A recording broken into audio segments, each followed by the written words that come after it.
Hello friends, ओम श्री गणेशाय नमः। जय माँ लक्ष्मी। आप सभी का स्वागत है आपकी अपनी यूट्यूब चैनल पर। आप सभी को रूप चौदस और दीपावली की हार्दिक शुभकामनाएं। फ्रेंड्स, आज हम आपको इस वीडियो में बताने जा रहे हैं नरक चतुर्दशी, जिसे रूप चौदस, काली चौदस के नाम से भी जाना जाता है, का शुभ मुहूर्त, पूजा विधि, महत्व, कथा और नियमों के बारे में। फ्रेंड्स, वीडियो शुरू करने से पहले आपसे रिक्वेस्ट है, अगर आप हमारे चैनल पर नए हैं और आपने अभी तक चैनल को सब्सक्राइब नहीं किया है तो प्लीज सब्सक्राइब कीजिएगा चैनल को, साथ ही प्रेस कीजिएगा बेल आइकन को, जिससे नए वीडियोस से रिलेटेड नोटिफिकेशन आपको तुरंत प्राप्त हो सके। और वीडियो पसंद आने पर वीडियो को लाइक और शेयर जरूर कीजिएगा, ताकि सभी भक्तों को इस वीडियो का लाभ प्राप्त हो सके। और कमेंट बॉक्स में जय माँ लक्ष्मी जरूर लिखिएगा। नरक चतुर्दशी का पर्व दिवाली के एक दिन पूर्व मनाया जाता है। चतुर्दशी, जिसे काली चौदस, रूप चौदस, नरक निवारण चतुर्दशी के नाम से भी जाना जाता है, का पर्व कार्तिक माह के कृष्ण पक्ष की चतुर्दशी तिथि के दिन आता है। इस दिन भगवान श्री कृष्ण जी ने नरकासुर नामक राक्षस का वध किया था। इसी कारण वर्ष इस दिन को नरक चतुर्दशी कहा जाता है। सनातन धर्म के अनुसार नरक चतुर्दशी के दिन सूर्योदय से पूर्व उठकर स्नान करने की परंपरा है, जिसके बाद चंदन का उपटन और तिल के तेल को शरीर पर लगाया जाता है। नहाने के बाद भगवान सूर्य को अर्घ्य दिया जाता है। इस दिन धर्मराज यम की पूजा की जाती है। रात्रि के समय लोग घरों की चौखट पर यम की दीपक लगाते हैं। चौदस के दिन अंजनी पुत्र हनुमान जी की भी पूजा की जाती है और चौदस के दिन काली माँ की भी पूजा की जाती है। इस दिन दीपदान को विशेष महत्व दिया जाता है। ऐसा करने से यमराज के भय से मुक्ति मिलती है। नरक चतुर्दशी के दिन दीपदान और अभंग स्नान को विशेष महत्व दिया जाता है।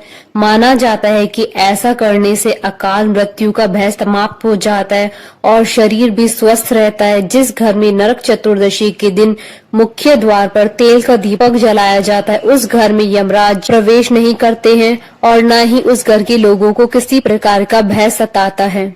शास्त्रों के अनुसार नरक चतुर्दशी पर अभंग स्नान करने वाले व्यक्ति को नरक के दोषों से मुक्ति मिलती है और उसके जीवन के सभी पाप समाप्त होते हैं। इस दिन तिल के तेल की मालिश करना भी शुभ माना जाता है। ऐसा करने से शरीर स्वस्थ रहता है। नरक चतुर्दशी को रूप चौदस के नाम से भी जाना जाता है। इस दिन लेप और उपटन करने से रूप में निखार आता है। माना जाता है कि इस दिन जिस घर के मुख्य द्वार पर दीपक जलाया जाता है, उस घर में यमराज कभी प्रवेश नहीं कर पाते हैं। रूप चौदस सौंदर्य को निखारने का दिन है। भगवान की भक्ति व पूजा के साथ खुद की शरीर की देखभाल भी जरूरी होती है। ऐसे में रूप चौदस का यह दिन स्वास्थ्य के साथ सुंदरता, रूप की आवश्यकता का संदेश देता है। जिस प्रकार महिलाओं के लिए सुहाग पड़वा का स्नान माना जाता है, उसी प्रकार रूप चौदस पुरुषों के लिए शुद्धि का स्नान माना गया है। वर्ष भर ज्ञात अज्ञात दोषों के निवारण के लिए इस दिन स्नान करने का शास्त्रों में काफी महत्व बताया गया है। माना जाता है कि सूर्योदय के पहले चंद्र दर्शन के समय में उपटन सुगंधित तेल से स्नान करना चाहिए। सूर्योदय के बाद स्नान करने वाले को नरक समान यातना भोगनी पड़ती है। इसके अलावा यह भी मान्यता है कि ऋतु परिवर्तन के कारण त्वचा में आने वाले परिवर्तन से बचने के लिए भी विशेष तरीके से स्नान किया जाता है। कार्तिक माह की कृष्ण पक्षी चतुर्दशी तिथि पर काली चौदस मनाई जाती है। इसमें मध्य रात्रि में माँ काली के भक्त उन्हें प्रसन्न करने के लिए पूजा अर्चना करते हैं। साल 2025 में नरक चतुर्दशी अर्थात रूप चौदस 19 और 20 अक्टूबर 2025 रविवार और सोमवार के दिन है।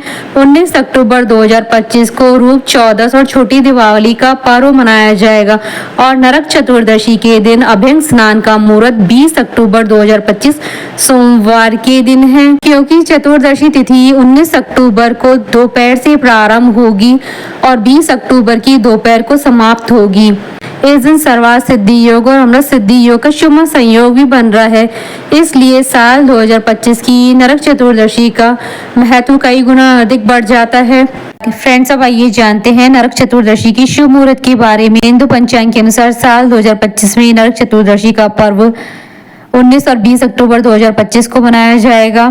चतुर्दशी तिथि प्रारंभ होगी 19 अक्टूबर 2025 को दोपहर 1:51 पर और चतुर्दशी तिथि का समापन होगा 20 अक्टूबर 2025 को दोपहर 3:44 पर। अभ्यंग स्नान का शुभ मुहूर्त रहेगा 20 अक्टूबर 2025 को सुबह 5:13 से सुबह 6:25 तक। कुल अवधि 1 घंटे 12 मिनट है। नरक चतुर्दशी के दिन चंद्रोदय का समय रहेगा 20 अक्टूबर 2025 को सुबह 5:13 पर।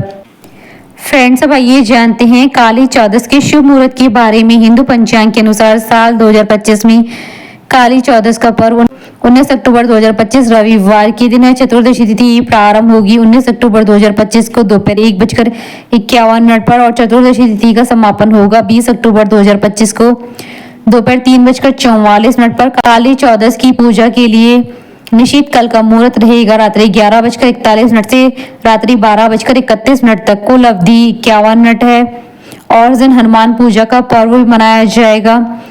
साथ ही इस दिन अमृत सिद्धि योग और सर्वार्थ सिद्धि योग पूरे दिन बने रहेंगे। फ्रेंड्स, आप हमारे चैनल पर ज्वाइन बटन को दबाकर हमारे चैनल के मेंबर भी बन सकते हैं। हम हमारे चैनल के मेंबर्स के कमेंट्स को टॉप प्रायोरिटी पर रखकर उनका रिप्लाई करते हैं। आइए जानते हैं नरक चतुर्दशी के नियमों के बारे में। शास्त्रोक्त नियम। 2 विभिन्न परंपराओं के अनुसार कार्तिक मास की कृष्ण पक्ष की चतुर्दशी को नरक चतुर्दशी मनाई जाती है। कार्तिक कृष्ण पक्ष की चतुर्दशी के दिन चंद्रोदय या सूर्योदय सामान्यतः 1 घंटे 36 मिनट पहले का समय होने पर नरक चतुर्दशी मनाई जाती है। हालांकि सूर्योदय पर चतुर्दशी मनाने का विधान सबसे ज्यादा प्रचलित है। यदि दोनों दिन चतुर्दशी तिथि सूर्योदय अथवा चंद्रोदय का स्पर्श करती है तो नरक चतुर्दशी पहले दिन मनाने का विधान है। इसके अलावा अगर चतुर्दशी तिथि सूर्योदय या चंद्रोदय का स्पर्श नहीं करती है तो भी नरक चतुर्दशी पहले दिन ही मनानी चाहिए। नरक चतुर्दशी के दिन सूर्योदय से पहले चंद्रोदय या फिर सूर्योदय होने पर अभ्यंग स्नान और यम तर्पण करने की परंपरा है। फ्रेंड्स, अब आइए जानते हैं नरक चतुर्दशी की पूजन विधि के बारे में। नरक चतुर्दशी के दिन प्रातः काल सूर्योदय से पहले स्नान करने का महत्व है। इस दौरान तिल के तेल से शरीर की मालिश करनी चाहिए। इसके बाद अपामार्ग यानी चिरचरा को सिर के ऊपर से चारों ओर 3 बार घुमाएं। नरक चतुर्दशी के से पहले कार्तिक कृष्ण पक्ष की अहोई अष्टमी के दिन 1 लोटे में पानी भरकर रखा जाता है और नरक चतुर्दशी के दिन इस लोटे का जल नहाने के पानी में मिलाकर स्नान करने की परंपरा है। मान्यता है कि ऐसा करने से नरक भय से मुक्ति मिलती है। स्नान के बाद दक्षिण दिशा की ओर हाथ जोड़कर यमराज से प्रार्थना करें। ऐसा करने से मनुष्य द्वारा वर्ष भर किए हुए पापों का नाश हो जाता है। इस दिन यमराज के निमित्त तेल का दिया घर के मुख्य द्वार के बाहर की ओर लगाए। नरक चतुर्दशी के दिन शाम के समय सभी देवताओं की पूजन के बाद तेल के दीपक जलाकर घर की चौखट के दोनों ओर, घर के बाहर व कार्यस्थल के प्रवेश द्वार पर रखे। मान्यता है कि ऐसा करने से लक्ष्मी जी सदैव घर पे निवास करती है। नरक चतुर्दशी को रूप चतुर्दशी या रूप चौदस भी कहते हैं, इसलिए रूप चतुर्दशी के दिन भगवान श्री कृष्ण की पूजा करनी चाहिए। ऐसा करने से सौंदर्य की प्राप्ति होती है। इस दिन निशीत काल अर्धरात्रि के समय घर से बेकार सामान को फेंक देना चाहिए। इस परंपरा को दारिद्र्य निसारण कहा जाता है। मान्यता है कि नरक चतुर्दशी के अगले दिन दीपावली पर लक्ष्मी जी घर में प्रवेश करती है, इसलिए दारिद्र्य यानी गंदगी को घर से निकाल देना चाहिए। फ्रेंड्स, अब आइए प्रारंभ करें नरक चतुर्दशी की पौराणिक कथाएं। राक्षस नरकासुर का वध की कथा। पुरातन काल में नरकासुर नामक एक राक्षस ने अपनी शक्तियों से देवता और साधु संतों को परेशान कर दिया था। नरकासुर का अत्याचार इतना बढ़ने लगा कि उसने देवता और संतों की 16,000 स्त्रियों को बंधक बना लिया था। नरकासुर के अत्याचारों से परेशान होकर समस्त देवता और साधु संत भगवान श्री कृष्ण की शरण में गए। उसके बाद भगवान श्री कृष्ण ने सभी को नरकासुर के आतंक से मुक्ति दिलाने का आश्वासन दिया। नरकासुर को स्त्री के हाथों से मरने का श्राप था, इसलिए भगवान श्री कृष्ण ने अपनी पत्नी सत्यभामा की मदद से कार्तिक मास के कृष्ण पक्षी चतुर्दशी को नरकासुर का वध किया और उसकी कैद से 16,000 स्त्रियों को आजाद कराया। बाद में ये सभी स्त्रियां भगवान श्री कृष्ण की 16,000 पट रानियों के नाम से जानी जाने लगी। नरकासुर के वध के बाद लोगों ने कार्तिक मास की अमावस्या को अपने घरों में दिए जलाया और तभी से नरक चतुर्दशी और दीपावली का त्यौहार मनाया जाने लगा। दैत्यराज बलि की कथा। एक अन्य पौराणिक कथा में दैत्यराज बलि को भगवान श्री कृष्ण द्वारा मिले वरदान का उल्लेख मिलता है। मान्यता है कि भगवान विष्णु ने वामन अवतार के समय त्रयोदशी से अमावस्या की अवधि के बीच दैत्यराज बलि के राज्य को 3 कदमों में नाप लिया था। राजा बलि जो कि परम दानी थे, उन्होंने यह देखकर अपना समस्त राज्य भगवान वामन को दान कर दिया। उसके बाद भगवान वामन ने बलि से वरदान मांगने को कहा। दैत्यराज बलि ने कहा कि हे प्रभु, त्रयोदशी से अमावस्या की अवधि में इन 3 दिनों में हर वर्ष मेरा राज्य रहना चाहिए। इस दौरान जो मनुष्य मेरे राज्य में दीपावली मनाए, उनके घर में लक्ष्मी जी का वास और चतुर्दशी के दिन नरक के लिए दीपों का दान करे, उसके सभी पितृ नरक में न रहे और यमराज उन्हें यातना न दे। राजा बलि की बात सुनकर भगवान वामन प्रसन्न हुए और उन्हें वरदान दिए। इस वरदान के बाद से नरक चतुर्दशी व्रत और पूजन और दीपदान का प्रचलन शुरू हुआ।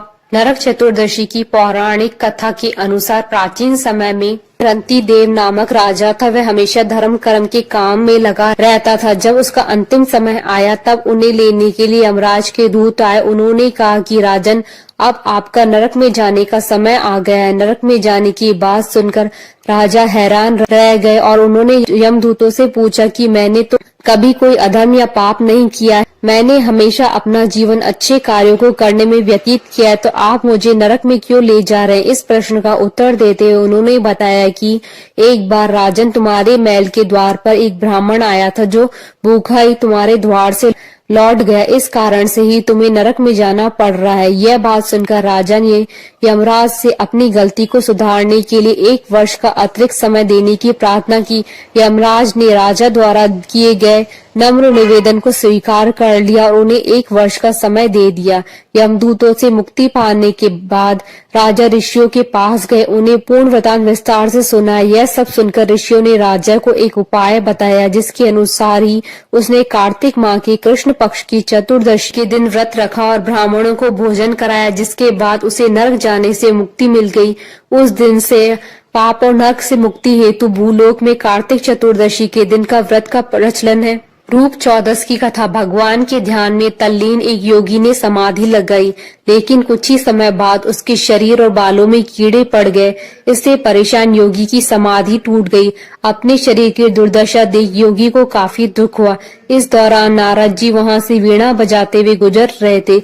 योगी ने नारद जी को रोककर पूछा कि प्रभु चिंतन में लीन होने की चाह होने पर भी उसकी यह दुर्दशा क्यों हुई? इस पर नारद जी बोले कि आपने प्रभु चिंतन तो किया, लेकिन देह आचार नहीं किया। समाधि में लीन होने से पहले देह आचार कर लेने से परेशानी नहीं होती। इस पर योगी राज ने परेशानी दूर करने के बारे में पूछा तो नारद जी ने कहा कि रूप चतुर्दशी के दिन सूर्योदय से पहले उठकर शरीर पर तेल की मालिश कर, पानी में अपामार्ग चिचड़ी का पौधा डालकर उससे स्नान करने के बाद व्रत रखते हुए विधि विधान से भगवान श्री कृष्ण का पूजन करने पर शरीर स्वस्थ रूपवान हो जाएगा। नारद जी की बात को मान योगी राज ने वही सब किया, जिससे वह स्वस्थ रूपवान हो गया। माना जाता है कि उसी वक्त से रूप चौदस या नरक चतुर्दशी मनाने की परंपरा शुरू हुई। बोलिए भगवान श्री गणेश जी की जय, माता लक्ष्मी जी की जय, भगवान श्री कृष्ण की जय। हमारे साथ इस वीडियो में अंत तक बने रहने के लिए आपका धन्यवाद। ओम श्री गणेशाय नमः। जय माँ लक्ष्मी।